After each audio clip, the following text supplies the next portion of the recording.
safety is like a temporary motivator. I don't think it lasts very long. But greed is a much more powerful motivator. Welcome to the World of DaaS, a show for data enthusiasts. I'm your host, Auren Hoffman, CEO of SafeGraph and GP of Flex Capital. For more conversations, videos, and transcripts, visit safegraph.com/podcasts. Hello, fellow data nerds. My guest today is Immad Akhund. Immad is the co-founder and CEO of Mercury, a banking service focused on startups. Immad is a multi-town founder, and he was previously the CEO of Hazap.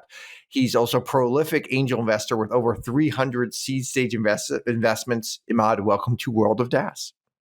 Yeah, thank you for having me, Auren. I'm really excited. Now, Mercury got a huge influx of over $2 billion in deposits in the weeks after SVB, Silicon Valley Bank, collapsed. Walk me through that time period. Like, what was it like? I imagine it was just like insane, no sleep, like caffeine. Like, what happened there?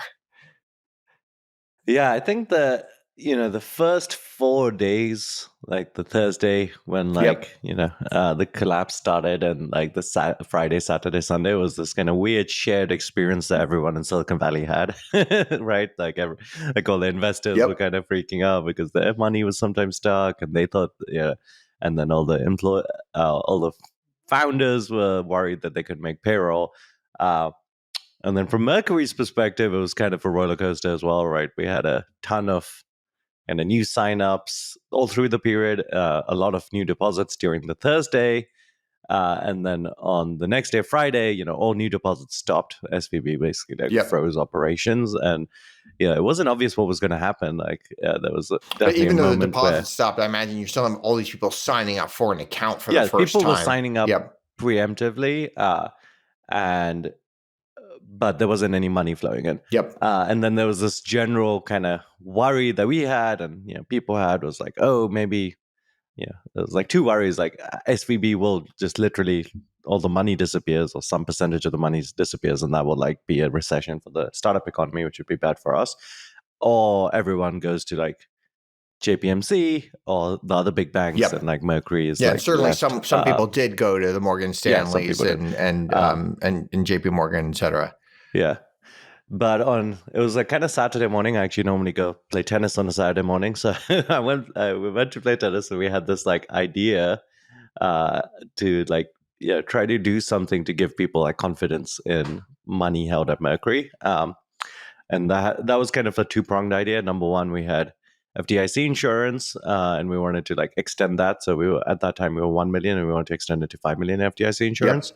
And then number two, I often tell people that like, hey, you put some money in your operational account, put the rest of it in US government T-bills. And at that point, it's like pretty secure, right? Mm-hmm. Like it's spread over between the FDIC insurance and US government T-bills. Like that's a reasonable guarantee that like, your money is safe. So we wanted to make a product that would like educate people about that, which we called Mercury Vault. So that was kind of fun. Like, it's it's kind of like a hack day project, but with the entire world watching you. Exactly. And we're a 500-person company, so it's rare for like everyone to be building one thing. But over that weekend, we just like kind of, as many people as we could get on this project, we kind of hammered it out. And I was on the bank CEOs that we partner with. I was on kind of calls with them to see like, how do we extend FDIC insurance? As long as, even through these like stressful moments, as long as I'm like building something, generally speaking, I'll get like pretty excited about it.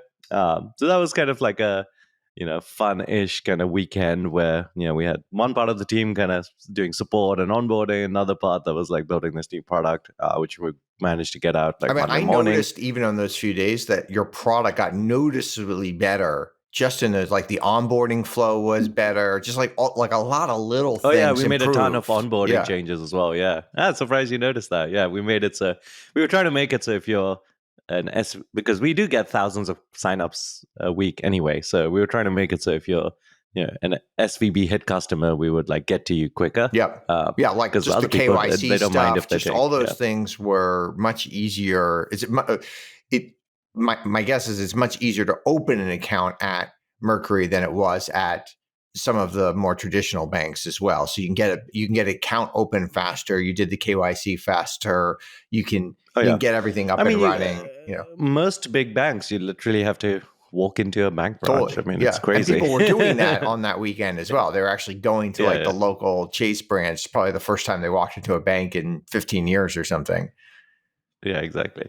Uh, but yeah, so that was the kind of first like 4 or 5 day period. I would say after that kind of relaxed, like the general stress in Silicon Valley relaxed, and like our customers were less stressed out, and it was more like a longer term move, right? Like your deposits were safe. If anything, at that point, SVB was like 100% FDIC insured, not Yeah. just 250K. Uh, so yeah, it was generally a little more peaceful. We still had obviously elevated signups and movements and all this kind of stuff. But it got like kind of I mentioned there progressively is a more like a point where steady you state. also had to relay to your customers that things were safe as Yeah. well, and that you've spread out over X banks and these other types of things. Like how did that messaging work? Um, it was really like it was kind of threading a needle to make sure people feel safe and that we're transparent and we communicate things properly Yeah. without like making them feel like we're over communicating or panicky or anything like that, right? So we were pretty open about things. We were like, oh, I think it helps when you're making like product. Like it's much better when someone's like, "Hey, we just launched this cool product. Now you can see where your money is." Or like, Yep. "Hey, we extended FDIC insurance from 3 million to 5 million." If you have like very explicit things to talk about that make people feel like, okay, you're doing something about it, and this is like explicitly a better, safer option, that helps. If we were just kind of just talking our book, we were like, "Oh yeah, everything's fine." Here's the CEO saying everything is fine. I don't think people would have found that too compelling. So we always, yeah, whenever we think about marketing, we think about it as like product first marketing. If you can do it, obviously that's not always the case, but yeah, if you can build something, and like that's what our brand is about, right? Like that's how we're different from a normal bank, that we actually build things. And that gives like a good excuse to talk to people. And that's mostly the kind of context we talk to people about, either educationally, like we were like, okay, this is how sweep networks work. You can learn about it. And we made this like really crazy kind of how-to page about sweep networks and how Mercury And sorry, works. what's the difference between a sweep network and a sweep account? Um, yeah, this word sweep gets overused. A sweep network is like you put money somewhere, and the network is the network of banks where it goes Oh, got sent it. So that's between. where you have So this we, like collection of banks where it deposits a little bit in each one. yeah, exactly. And a sweep account, I guess, would be an account in the network. Yep. Yeah, different banks have like slightly different terminology for these things. And how do you think like a future is where the future of, let's say, a checking account for a business is, you're going to have some money which is accessible like right now. And then, maybe the rest of it is just in like short term or medium term T bills. And then you're going to be able to get it when you need it. Like, is that the future, or how do you think that's going to work for like most companies? I think it's really different based on your size, right? Like if you're a small company and you haven't raised funds yet, let's say, you have yeah, tens of K, I don't think you're going to like you're going Yeah. to Yep. maximize Yep. convenience, right? On the other side, if you've raised $200 million and you have a CFO, like they'll be irresponsible to not get yield and not maximize safety. So Yep. they'll be irresponsible if they don't have some sort of like um, Treasury component or something. treasury component, and they ladder it and all of that kind of stuff. And then there's just the middle ground, right? And like it just But a lot of these depends on, Series A startups have raised $5 million. yeah, Like, earning 5% on that is actually not yeah, it's a no-brainer. small. Yeah, It's I think important. Yeah. anyone above 500K, and I actually don't think they'll do it for the safety reason. Mhm. I think safety is like a temporary motivator. I don't think it lasts very long. But greed is a much more powerful motivator. So Yep. anyway, anyone who's raised more than $1 million will be like, hey, 5% of $1 million is 50K. Yep. Like that's a That's nice. reasonable Yeah. chunk, and that will like help hire someone or whatever. So Mhm. I'm going to put money in like yielding instruments. So yeah, as long as interest rates are above, like we found that 3% was the time that people really started caring. Like 2% people don't care that much, but 3% suddenly people are like, wow, 3%, like I'm going to go get yield. So as long as they're like Because more the than, difference between 0 and 2 is it's not that nice, much. but Yeah. it's not. It's but once you start getting more than 2, it starts to get like really meaningful. Yeah, exactly. And at 5, it's like clearly meaningful. Yep. So as long as it's higher than 2, yeah, I think people will, and as long as people raise more than $1 million, like I think people will get yield for their non-operational accounts. And in And the we make that very easy through this. We have a product called Mercury Treasury. in the world of banking, like there was this kind of meme in that kind of March timeframe that the some of the big winners were the really really big well known banks kind of like flood to quote unquote safety there. Like, how do you Yep. think that plays out over time? Yeah, I think there's like two parts to this, which like as in two views I have, and I'm not sure which one will be the winning view. Like one view is that regional banks are gonna have trouble without like extended FDIC insurance. So, um, it's I if you're choosing and you have lots of money, especially, it seems like a no-brainer right now that like either you want to go to a big bank or you want to go somewhere like Mercury and get like more FDIC insurance. Mhm. The choosing like a local regional bank, unless you got a loan from them or something like that, like it just feels a little irresponsible right now. And the these smaller banks have kind of been ever since the great financial crisis, they've been kind of shrinking anyway. There's been Yep. like a ton of consolidation. I The think with U.S. the has like internet, 5,000 banks or something, yeah, right? it's It's like just a 6,000. lot. Yeah. Yeah. I also think with the internet, like the concept of regional banks is just like kind of not so relevant, right? It Yep. used to be that the only way you could get a bank was like you walk to it and it was local But and even all that there, kind of like if stuff. you go to like any random downtown, and if you go to just any random suburb or even a rural area, and you go to downtown, there's like 8 banks, like Yeah. Yeah. right there. You're like, what are Yeah. these And all it's like? normally the big ones are Yeah, there. no, ones you've never heard of. There are ones you've never Yeah. heard of that are in this place. Like there's like you've never heard of 6 of the 8 banks at some random place. Like if you just go to some shopping center or something, you'll see them, and it's just Yeah. Yeah. unclear. Like I guess people must there must be a reason why they have all these branches. Yeah, I mean, the main business that most banks are in is lending, Yep. right? So I think that was one of my realizations when I started Mercury that like banks are not in the business of like banking your deposits. Like that's a cost center to them. Yeah. Their real business is lending. That's where they make money. And that's that. Once you think about banks like that, it kind of explains a lot of things about them. Like why does it kind of suck a little bit to be a depositor, and Yep. why don't they improve the product and they don't seem to like care that much about you. Uh, And at and Mercury, you have the I think, opposite. Like you're not making money from loans yeah, today. The I assume the way you're making money is you take a small percentage on the difference of the interest that they get, and on the deposits. Would that be an accurate statement? yeah, exactly. So we don't do any lending.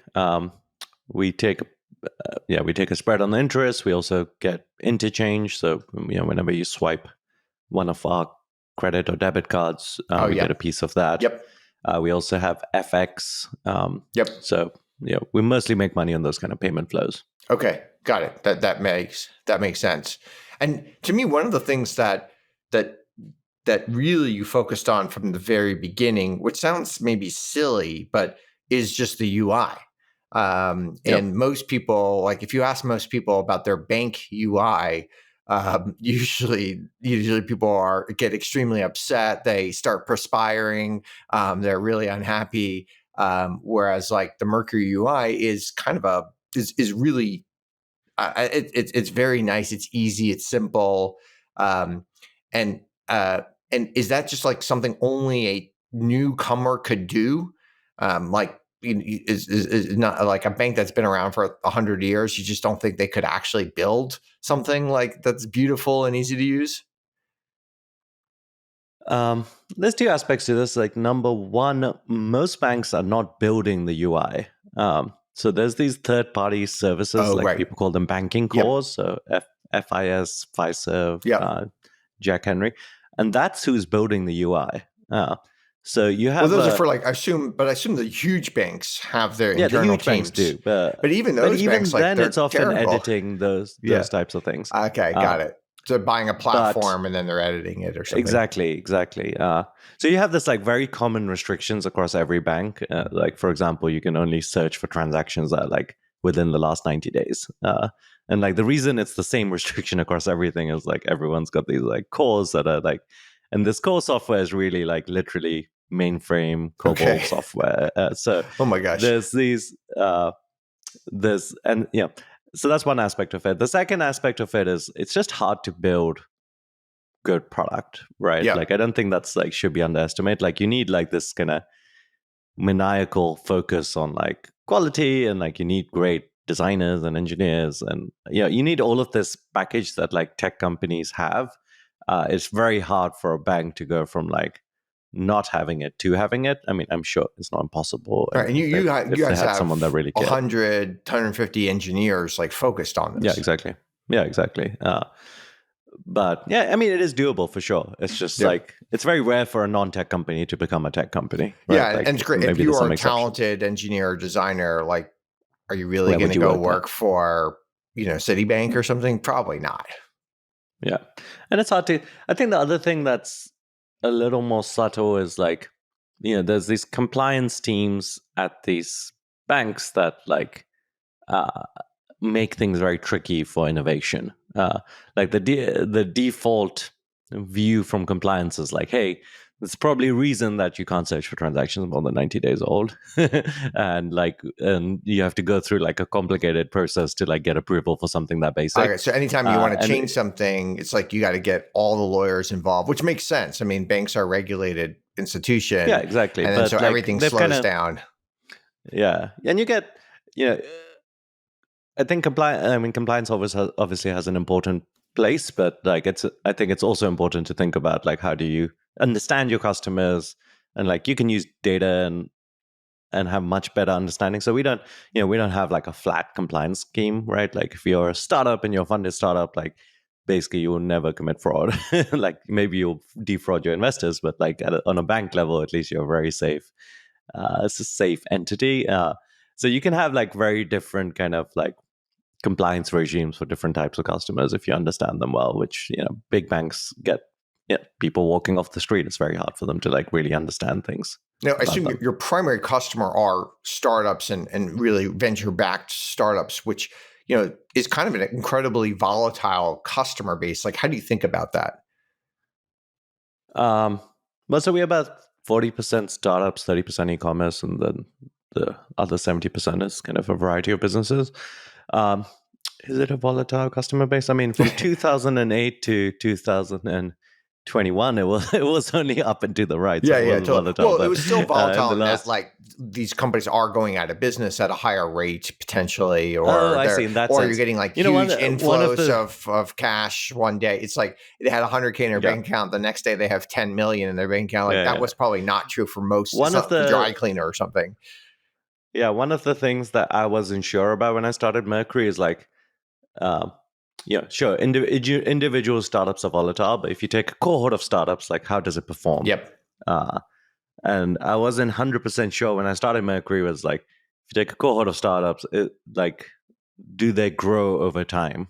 Uh, and I'm actually not still 100% sure about that, but during, and up until like mid 2022, they would grow over time quite significantly, actually. Like our deposits would basically double every year in that cohort. Yeah. So you'd sign Amazing. up a bunch of people, it would double after 12 months, it would double again after 24 months. Yeah, 2022, 2023 is kind of throwing off all the maths a little bit. So we'll see exactly how it settles off. But as a cohort, I'm pretty sure it grows over time. It is important for us to keep them as they grow. Yep. And we're always investing in like, The new like if you were, features, like, yeah, that are up market, right? Like we yeah. just launched wire drawdowns, which is like you only need it if you have more than 400,000 a month in payroll, but obviously bigger companies need it. So So it's important to grow with the companies, but yeah, in general, cohorts do grow. But it's not an easy market to serve, to be honest, right? Like, yeah, you do have to.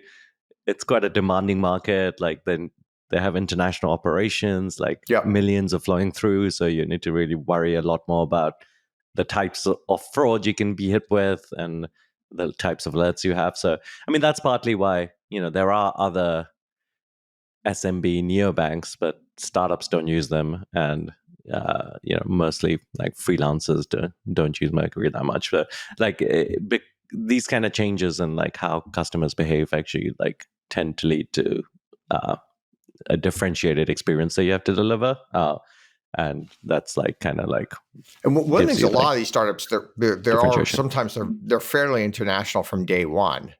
Mhm. And sometimes they have like founders that are not based in the US, or they have like, how do you deal with all that like quickly from like, I imagine some of these guys like may even have trouble getting bank accounts sometimes and things. Yeah, yeah. When we launched, there was like three things that were really differentiating beyond the product. Number one, I insisted on being able to serve like non-US residents, partly because I'm an immigrant to the US, and I was like, we know that the startup ecosystem has got a lot of immigrant founders, and I wanted to Yep. make sure that we serve them.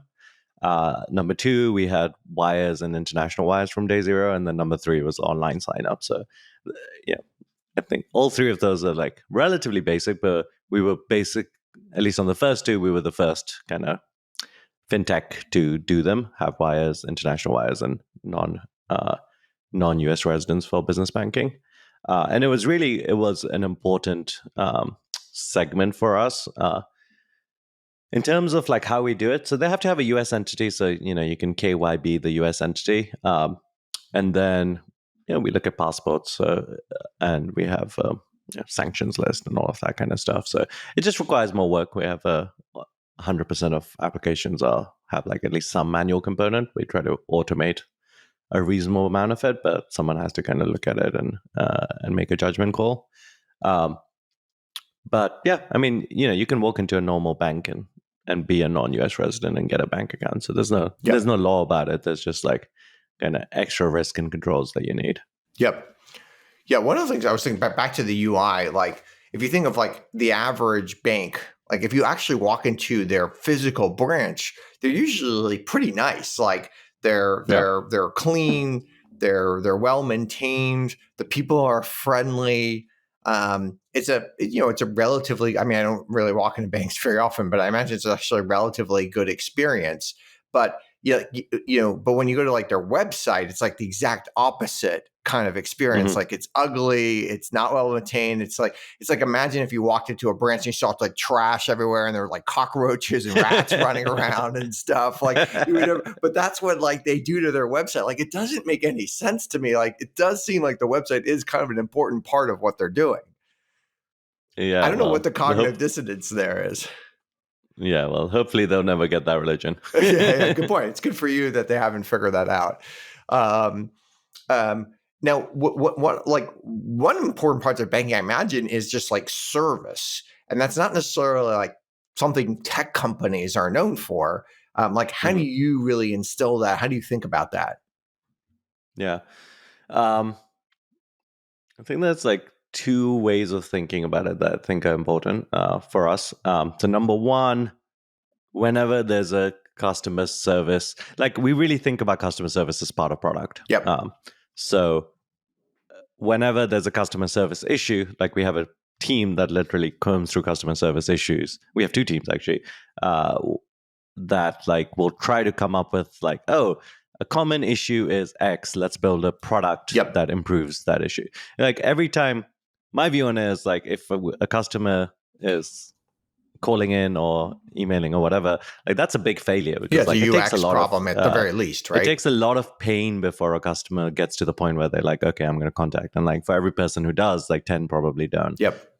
So if we can fix those, and often they're not major things, right? Like they're like little things, like like there's like, oh, when should I expect this wire to like arrive, and if there was just like somewhere on the website that was very obvious and where they would expect it and said like, oh, why is take this much time kind of thing, it would actually answer a lot of kind of questions. So we do a ton of that, like, and continuously improve the product to like solve customer service queries and educate people before they need to contact us. And then B, yeah, everyone is in house. Like, it was me and my co-founder doing customer service initially. Now we have a team of like 40-ish people. Everyone's in house. When we hire someone, we do product interviews for customer service roles. Uh-huh. Like we take it like as a very serious part of the product and part of like the talent we have. We don't think of it as like oh, it's the customer service people, let's just get like kind of the cheapest people that can like answer tickets. So I think those are two things. And then three, and this does help, is we are much better when we're serving a startup or e-commerce company. That's most of our customers. Yeah, We you can understand we them. can relate to them. We Yep. can understand what's happening. If it's like we have 5% of our customers are real estate, and like we probably just don't do that good a job if someone asks us a question that's real estate specific and banking specific, because it's a niche for us. Now, you were not in banking before you started Mercury, and I've kind of heard you say that there's an advantage to founding an industry without really knowing a ton about it. Like, how would you give Yeah. advice to other founders? Yeah, I mean, on a personal level, I like doing new things. So I've done 4 startups. They've all been in different spaces. I think that's like an intellectually fun exercise to learn something new. And there's this whole like the first time I talked to like fintech and banking people, I was just like, what the hell are you talking about? And, like, they love their acronyms and things like that. But yeah, after a few months, I was like, okay, I kind of understand what's going on. That's kind of cool. So that's one aspect of it. I think I do think, especially in these kind of incumbent spaces, like people start expecting, like if you're in the space a lot, like people expect the things are the way they are because that's just the only way they can be, and you start kind of defaulting to the paradigm that exists. Yeah. And if you approach it with like, I know nothing about this, but like I'm going to question everything, often like, and I was surprised about this, right? Like you kind of expect like regulatory stuff to all be like black and white, but a ton of it's gray. It's like just things have always been done like this, and Mhm. that's just the way it is. Whereas if you keep going, okay, but why? And then they're like, oh, there's this law, but like you could interpret it like, Yep. you end up with a ton of gray area. Not just the law, but like everything is gray basically. Like you can bend the world to your will as long as your will is like logical Yeah. and not like stupid. Um, so I think it's a fun exercise, actually, like getting to learn something new and understanding the limitations of it and like what you can change. But yeah, I mean, there's also an element of like, it is hard. Like it is hard to build a fintech company. It's like I would say it's at least 3x harder than a normal software company. It's like you've got the normal software bit, which is just the interface, and then you've got the full kind of regulatory compliance risk part of it. People, like almost everything you do, they can steal money from you. And then you have this kind of back end fintech legacy things that you have to interface with, Yep. and like there's probably like freaking like 40 vendors involved in like delivering Mercury. So you end up like every time you do something that involves like the financial part of things, it just takes a lot more effort than like seems like reasonable. So yeah, there's also that element that like if you don't know how tricky it is, you're more willing to like go through the On pain. on the plus side, like from like a customer perspective, like I think they understand that like there are certain types of businesses that are regulated and they're and then when you do improve on them, it's actually very delightful to the Yeah. consumer. I remember 20 years ago, like the first time I flew on Virgin, and they had this kind of a whimsical safety video, right? It was the first time, like Oh it was yeah, the yeah, yeah. first time in my life I didn't see like the most boring safety video from a plane. Now every plane has that. But at the time they must have had to talk to like 50 lawyers before they were able to put out that. But they're like, hey, we want to have a fun video to go do. There must be a way to get a fun video and not a boring one. Yeah, yeah. And that kind of stuff does really leave a positive impression. Like I'm always like the standards are just set so low in banking that like, we do like some stuff which I consider like relatively basic. We're like, oh, we do like make it easy for you to copy your account number and routing number, and Right, people are right, like, exactly. You wow, just look press at a this button. insane feature. Well, you've also, one of the things you guys have focused on is the pass keys and stuff, Yeah. and then you also have like kind of apps for Chrome, and these are things I really didn't see in many companies, even outside of banking, like anywhere before Mercury. Like, why have not other companies done like a Chrome app and other types of apps? um, yeah, I mean, we have a pretty creative kind of uh, both design and engineering team. So, that Chrome app, I actually tweeted about. I was like, I didn't even know we built this. I thought that was kind of cool. Uh, uh, one thing that we do, which I think we did like relatively early on, is we have these like product teams that are like fully autonomous, and like they're smallish teams, mostly like 6, 7 It's people. like the two But pizza they have like a teams. Yes, exactly. But we did that early on. Like we did it when we had like only 60 engineers. But so, for example, we have a security team, and like some of the time they're dealing with like someone, actual security breaches or whatever. But and they're also just like making cool stuff. So like they Yep. made the Touch ID thing, and yeah, I'm not even sure which team made the app Chrome install thing. I think that was a hack day actually. So you can I'm a really big believer in like it's very hard to do these kind of small-ish innovations top down. I think it's much better if you have like teams that have like these remits that they can continuously do things. Also, hack days are like just a great way. Like we do them like once every 2 months or so, but they're a good way to just like kick out a bunch of like cool things and see what like sticks, and like kind of go deploy one of the things that sticks. Now, when you raised your Series B in 2021, you did kind of like a community round, which was Yeah. interesting. Like, what are your takeaways from that process? Yeah, it was great. We actually had about 3,000 people invest. You didn't need to be an accredited investor to do it. It was the exact same Just like terms an as our Series RUV B. type of thing. Kind of, Yeah. but it was you didn't need to be an accredited investor. It was Okay. done by WeFunder. Uh, and yeah, we had about 10% of our top 1,000 customers kind of do it. Amazing. So it was cool. It was, I really wanted to. And you could put in a few $100 even, or was there a minimum? Yeah, there was no limit. And actually, the smaller was easier for us. We wanted to get as many of our customers in So there you as could even do possible. $200 or something if someone wanted to. Yeah, Oh, there that's was. so awesome. I think maybe it was a $10 was the minimum, Okay. and then we had That's I think 5,000 was our maximum that we allowed. So it was a lot of small people. It was 5 million of the 120 million was basically this. My main thinking By was the I way, where wanted did you to. run that? Like, how did you? There's a company called WeFunder. Oh, WeFunder. Okay. They Yeah. they do a bunch of them. Um, and yeah, my thinking was I just wanted to kind of align incentives as much as possible. I'm a big fan of getting as many people with skin in the game as possible. Yeah. So I had 60 investors in my seed round, 40 or so in the Series A, and then I guess 3,000 in this round.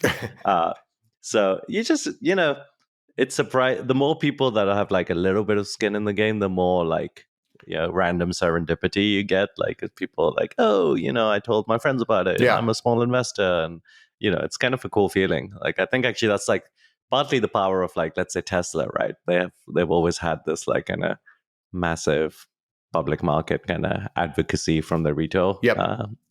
investors. So yeah, I think it's cool. I think more startups should do it. I really like Especially it. Kind ones of that gets have like a that have a lot of customers, then they can go get their yes, customers exactly, involved. that are committed.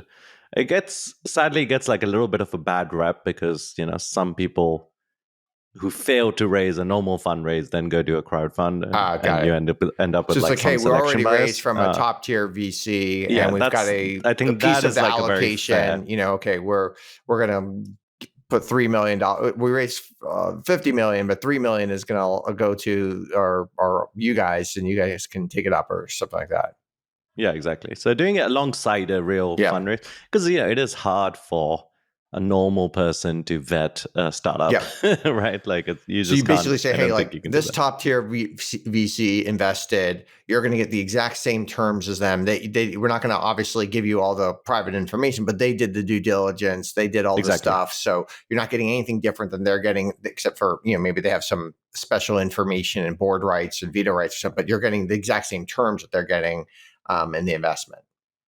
Yeah, yeah, that's the way it should be. But often with any sort of thing where money is involved, there's like some abuse. Yep, yep.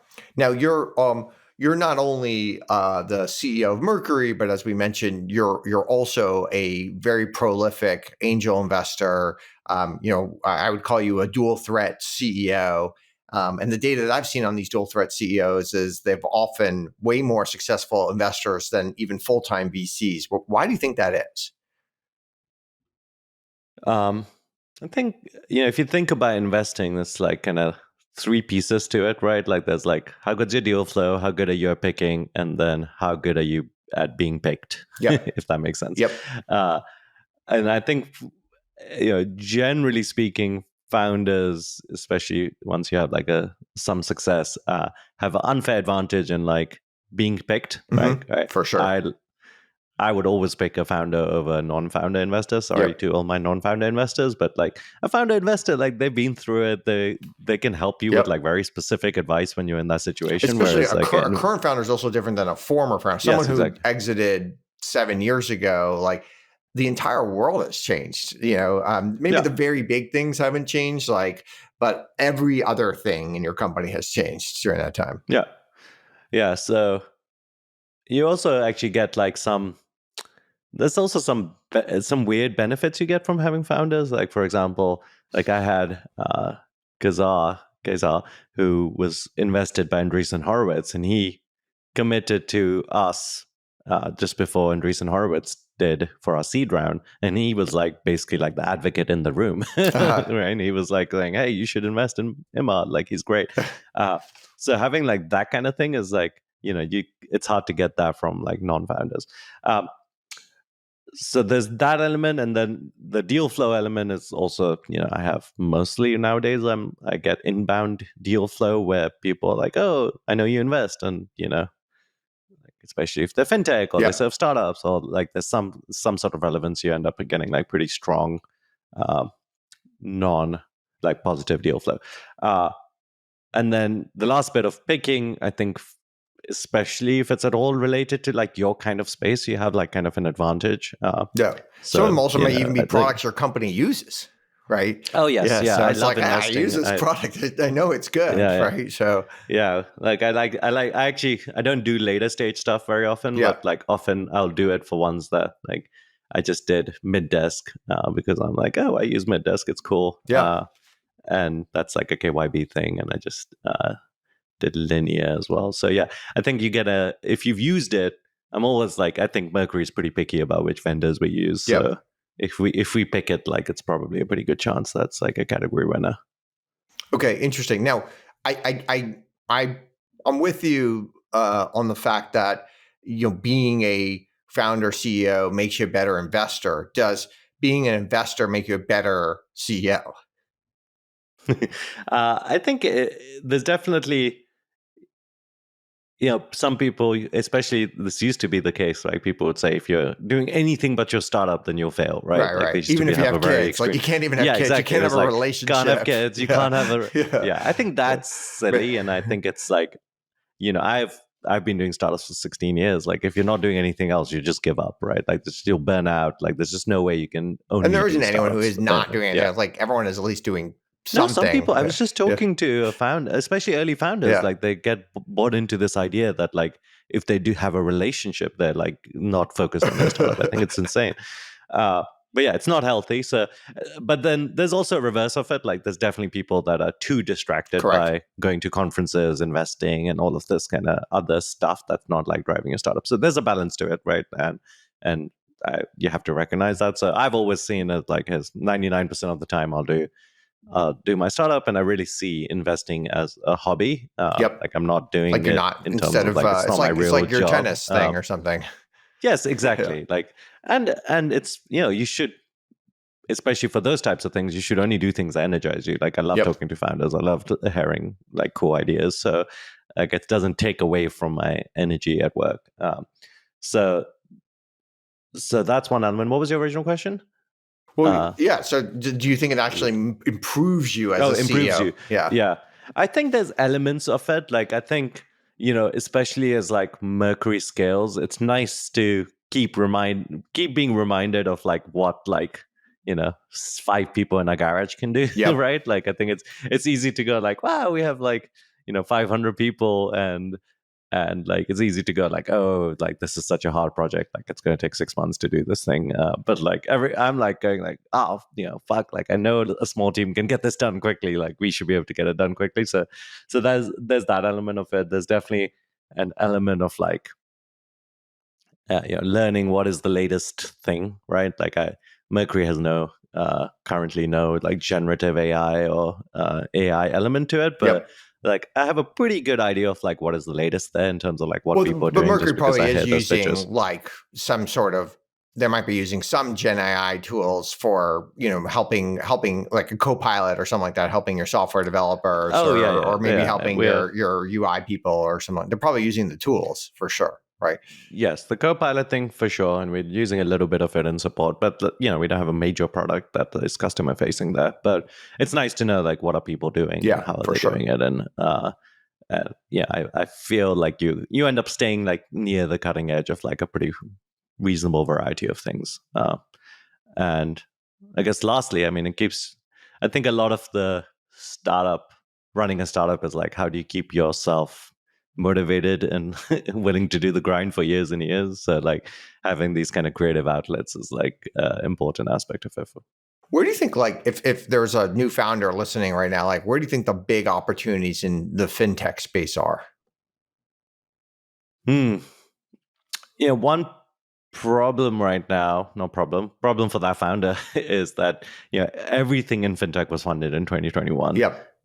So if you think about the idea Just space of all the overfunded things, place. Yeah. like every neobank, every lending thing, so you really have to go like what is new, what is something that hasn't been explored. So I think the two ways I would consider is like, do you have like a deep insight into a space? So I've seen a couple of these like banks that focus on HOAs or neobanks, I should say. Yep. And like that's potentially interesting. But like Some you want sort to of have like like core niche that you can dominate or something. yes, something you have a deep insight in, and like fintech is just the tool you're applying to that insight. Yep. Uh, that's one way. To some extent, Mercury I had a deep insight into a kind of startup mindset. And the other way would be you try to apply, I guess AI is the most obvious thing, but like some new technology / some new movement that's happening, and you apply that to fintech. So, uh, Or maybe I there think could, the could be a interest, big regulatory change in some part of the world or something. yeah, regulatory. I do. I mean, if you're in the US, I think you should like the US financial services market is like so much bigger than the rest of the world. Like it's just like it's like 10x bigger than like the next country or something, maybe excluding China. So I do think the US is like the place to do fintech if you have a choice, if you have a chance to do it here. But yeah, it's like what are interesting AI applications for it? Like maybe you pick something which is like very services based, maybe you know Wealth wealth management or or something. something, Yep. and then you apply like a massive kind of efficiency to it with AI. Yeah, I don't know what the idea would be, but that's the kind of approach. I do think the positive thing right now is like no one is coming up with new fintech ideas that much. Yeah. So They're not getting funded. you can, if you have a good idea, you could have like a 2-3 year run at it without competition, which is was very hard to come by in previous years. Now, speaking of the U.S., you were born in Pakistan and you moved to UK, I think, when you were around 9 or so, and then later to the U.S. as an adult. Like, walk me through these kind of like different places. Like, you chose to kind of start a company in the U.S. You could have started anywhere. Like, how did that process go through your head? Yeah, so I did my first company in the UK. I was like 22, I guess, and so this is 2006. And that company didn't go anywhere. It was kind of like a Yelp. Um, but back then Yelp was not really in London. Uh, but I really got addicted to the idea of startups. Like I love I would go to all the meetups and I would talk to other entrepreneurs. I'd be like, wow, they're doing like such cool things. And like, I was just sold that this is what I wanted to do, even though the company didn't go anywhere.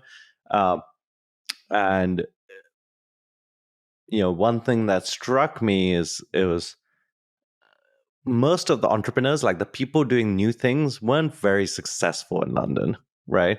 Whereas I would read TechCrunch and whatever, and I'd be like, wow, like these people raising like serious rounds in San Francisco Yeah. and Silicon Valley, and like it's just, like especially in 2006, like there was just Yep. almost none of that in the UK. I felt like even in 7 months of doing that startup, I had like met everyone, and I was like at the near the top of the field, even though my startup was like not a success. So I was like, okay, I want to be where the action is. And the only way that I'd seen anyone do it, move from London to the Valley, was through Y Combinator. So I was like, okay, next company I'm going to do Y Combinator. So we did YC for a company in 2007, and then I moved there.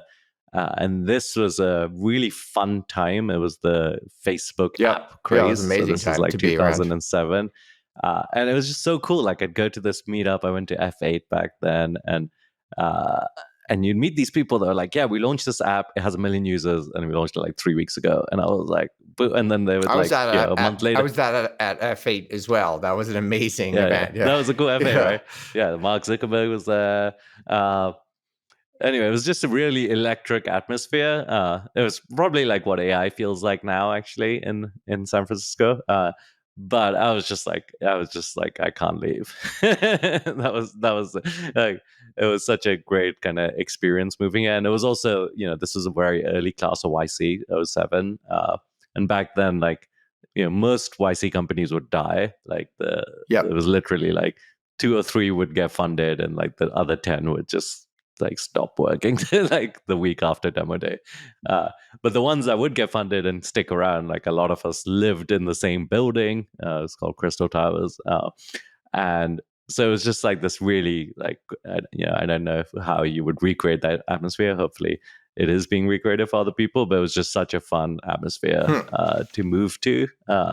That like I just I And do you I think enjoyed it a lot, and your experience is kind of a double immigrant, or you've kind of immigrated twice in a way? Like I imagine that gives you kind of a leg up on being a founder because you're kind of used to all these different kind of changes and differences. yeah, I don't know. My sisters are not and not, they also had the single immigrant experience at least, but they're not like as entrepreneurial or anything. So there's definitely an element of just personality. Yeah. I've never really viewed risk in a not rash, in a way that most people seem to view risk. Like most people are like really scared of risk, but like I get yeah, probably shouldn't say this, but like I get excited about it. Like I like new things. I like changing things. Like I like Well, is that really I risky? Is it really risky to start a company? I don't Like think to so, join, but or it like doesn't seem like if you maybe you just us calculate too. risks differently, but you might be actually risk averse. I know, but I think we're Yeah. not normal, or Yeah. like most people do consider it risky. But I'm like, yeah, the risk is not starting a company from my perspective. Right, I'm right, like, you could like exactly. miss Yeah. this Yeah, not being opportunity, and like, happy, not being yeah, fulfilled. exactly. Right. Like that's how I view it as well. So like, but it is an unusual way to view risk. I think most people are like they have something and they worry about the downside of losing it, Yeah. whereas like, whereas I'm like, okay, I did have a job once. And I know I could get another job. So like that downside to me like doesn't really exist. I'm like, there's always a backup Yeah, option. exactly. Then Yeah. then the only downside is like not doing something Or and and the risk is losing that. capped too. You Yeah, might lose X dollars difference in salary from exactly. your start, Yeah. like, but you kind Whereas of know the what that upside is is. uncapped. It's Yeah. like less risky than going to graduate school or something, right? And Yeah. paying for graduate school and not Well, getting I income mean, together. So, actually, the other aspect, which is the non-monetary side, is even more important, right? Like I had a job at Bloomberg, and it was just like so soul crushing. Like I would just go in, I would like find it so boring, and I would like work the minimum to like get by, and then I would come home and I would feel so tired because of this like experience I'd had. Whereas like I did a startup and I was working way harder, but I was like fully energized and like feeling it. And Yeah, like that, like a life not well lived is like the biggest risk. absolutely. Now you're still in San Francisco. Um, Yep. why do you think San Francisco is still the best place to build in your view? I mean, you can do it in other places, and it's probably become easier to do it in other places. So I think there is a personal choice to it, which is like, hey, I love investing. I'm fairly myopic. Like all my friends are entrepreneurs. Like I Yep. like it like that. So if you want to be surrounded by entrepreneurs all the time, and you want to be in that ecosystem and feeling all the time, like I don't think there's a better place for it. Uh, there are, I think, lots of like little advantages you get, right? So uh, yeah, I can always talk about whatever problem I'm having in the startup with the people around me, Yep. right? I can say like, hey, oh man, this fundraise is really hard, or like I don't know how to like do it, and they'll come back with like pretty knowledgeable, interesting ideas, or like people I should talk to, and like that's just casual, like that's just the default conversation you have in San Francisco or Silicon Valley or the Bay or whatever. Uh, but in most places, like there's just not a critical mass of people around you That's doing right. the same thing, so there's just these advantages that you pick up over time that I do think compound. And then the other element is, all the VCs are here, or if they're not here, they're coming here quite often. So I do think, you shouldn't always be fundraising, but I think, every 6 months or so, it's worth like sticking your head up and just going talking to a bunch of investors. And I've done that, you know, throughout Mercury and throughout other things, and having to travel here just to like go have like a few hours of meetings would be quite a lot more expensive. So I think there's a bunch of these kind of subtle advantages you get from this like network effect of like concentration. So if you're sure, you want to be a startup entrepreneur, you want to be in the ecosystem, or you want to be a VC, I think this is like just maximizes your chances if you're here. But you can do it other places, and lots of people are now. All right, cool. This is two more questions before we leave. I'd love to get your thoughts of a conspiracy theory that you believe. Conspiracy theory that I believe. I think like I'm quite a nuanced person. So I always see the two sides to it. I don't know if this is a conspiracy theory or not, but I'm like a pretty big believer that like China is going to be pretty screwed because of its demographics. Is that a conspiracy theory? There's this whole. I think one Yeah. side of people are like, oh, China is going to have the biggest GDP in the world, and America is going to be like a secondary kind of superpower. But I think it's pretty obvious that China is about to like cap out, or has capped out. Like if you saw like last year, I think more people died than were born in China. So it's just very hard to fight that trend, and especially for a country that's like based on cheap labor force, right? Like it seems inevitable to me that China is going to basically be where Japan was in like the 1980s, where everyone was like worried they'll be like bigger than the US, and it kind of capped out. So But you think that's like the main reason you're not as bullish on China is because of the demographics rather than yeah, like their political system or other types of, you hear lots of yeah. different There's a arguments. Right. there's a few books on this, but I really like Peter Sahan's book, Accidental Superpower, that talks Yeah, about that's a kind great of book. demographics and geography. It's a good book. But I'm pretty sold on it. I mean, it's just very hard to fight. I mean, it happens you can see it in every country, right? Like you can see it in Europe where like the demographics are not, Yep. uh, but you also see the reverse of it, right? Like in Africa and India, like they have a very young population and a lot. It just fuels like this kind of vibrancy and growth when you have a young population, then the young population's growing. And I actually think the people who don't believe that like have like somewhat zero sum thinking. Like if you like more people, more young people especially, is just better for economies, right? Because like literally wealth is created from nothing if you have more people, right? That's like kind of what is what's happened in the last 100 200 years. It's like we've had more and more people and more wealth, and it's actually like more than nonlinear. Like one extra person is not just like 2x. Yeah. Two people is not just 2x more wealth. It's actually like 2.5x or something like that. So, How do you think about in the US, like the median age has been going up? Maybe not as dramatically as some of these other I countries, mean, but the now it's like US, 39-ish or something like that in the US. And it's only going to continue to go up, it seems like. yeah, the only thing that saves the US is immigration. And I do really, obviously I'm an immigrant, so maybe I'm biased, but I mean, if you just do the maths, like the replacement rate of like the existing US population with no immigration is like below 2. So we would also be shrinking if it wasn't for immigration. It's kind of sad that like neither party is like pro immigration right now, right? Like everyone was like Trump is awful for immigration, but then like Biden came in and he basically didn't undo any of the anti-immigration things that Trump did. So, uh, I ideally, and someone will, re-get religion about immigration. We could have like a really nice skill-based immigration system in America, and we could like solve a ton of America's problems with that. I just read another book actually that's really good. I can't remember the author, but it's called like A Billion Americans or something like that. Have you read this book? I've Its heard of it, but I thesis is haven't read it. like Yeah. its thesis is like America is actually like very non-densely Yeah. populated, You and just we could fit them. You easily can fit like a support. billion people in Texas or something, Yeah, right? yeah, yeah, exactly. Well, that would be extreme, but I think it's something like but if you yeah, put every American in Texas, you have still one probably less acre than per France or person something. Yeah. or Oh, something. really? Yeah. Yeah, that's Yeah. crazy. So like, Yeah, because Texas is like roughly like 300 million acres or something. So yeah. this is a pretty nice But I think like place. that is, I mean, that is the power of America. I think that like I can move here, whatever, 16 years ago, and I feel pretty American. Like I feel more American than I do British or Pakistani. And my kids are like just fully American. Like they don't even think of Yep. themselves as non-American. So you don't get that in other countries. Like even in the UK, you know, if you're Pakistani and you're second generation Pakistani, you kind of still feel like Pakistani because like to be English is to be white, Well, but the and to UK be does have a South Asian PM. yeah, maybe it's changing now, but there's still, there's like a relative amount of like segregation. I don't know. In America, it's just a different place. Like there is no American. Like everyone can be American, and that's like a pretty powerful thing about it. So hopefully we'll get it back. Okay, yeah, I like that. Last question we ask all of our guests: what conventional wisdom or advice do you think is generally bad advice? What convention was?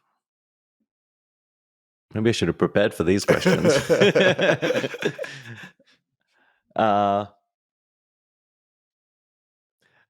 I think, I mean, everyone doesn't give this advice, but I think like almost everyone who can should go to college. I think there's like this little anti-college movement right now, but like I do think uh, it helps you learn who you are, and that is an important thing. I don't think it's like It for helps most you people at because least. it's like a bridge between adolescence and adulthood. Meaning, it helps you Exactly. like, but couldn't you Yeah. learn that in the I army don't or think some like other thing, or like? okay, sure. There's Yeah, like maybe other places that you could do it, but for most people, like if they go straight into a job, I don't think that's like you don't have the same kind of time and social circles and like yeah. in college like most of the time you have a lot of time and you have a lot of opportunity to do things outside just your field. I think it's a powerful time. Like I think like there is But you're really rightly talking so about this like like these like more well-known four-year universities too, right? I mean, Like, yeah, I did 3 years computer science yep, specialized in Cambridge, and but still, like you have a ton of time on your hands, yep. and you get a lot of exposure to people that you wouldn't normally. A lot of obviously you have to like be open to that. But I think it's a really good experience, and it's very hard to see like what replaces that. Like we we kind of replaced church, like the religion is like for most people gone, but like we didn't really replace it with anything else.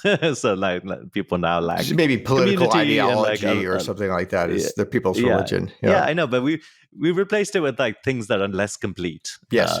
And I worry a little bit about that as well. Like people are going to replace college with something that like doesn't quite fulfill like most of the things that college was about. Like people who think like college is about getting a job and all of that. Like I don't. At least to me, that's not what it was about. Like, sure, it helped with that, and that is like a side effect of it. But like, that, as you said, the bridge from like adolescence to like adulthood is like How do you quite a think, like powerful in, bridge. in adolescence, a lot of kids they just feel a lot of pressure to go to a good school, and you have kids, and I imagine and the pressure can get pretty intense for kids. Is Yeah. it a good thing that they're all trying to get into X school and thinking about that, and they're kind of like doing maybe more rote things that they think the admissions director Yeah. I will mean, that like is, them? Or yeah, it is unfortunate. I mean, some level of pressure is not bad. Like, we sure, live in a competitive world, and like, I'm not a fan of like zero pressure either. Like, I don't, I think it's good that you prepare hard and yeah, work hard and yep, like get take a ready for test tests and learn occasionally, things yeah. and all that. But yeah, I think there's definitely like an unhealthy level of it as well. So it's just like having a good balance, and like, it's tricky. Like, when you have kids, you're always trying to like strike a balance of like motivating them, but not make them feel pressured, like making them feel loved and all of that. So hopefully people try and set the right balance for themselves. I like it. This is great. But yeah, yeah. Thank you. This has been amazing. Thank you, Immad, for joining us on World of DaaS. I follow you at Immad. You have a great handle, IMMAD, on Twitter. And I definitely encourage our listeners to engage with you there. This has been a lot of fun. Yeah, thanks for having me, Auren. This has been fun.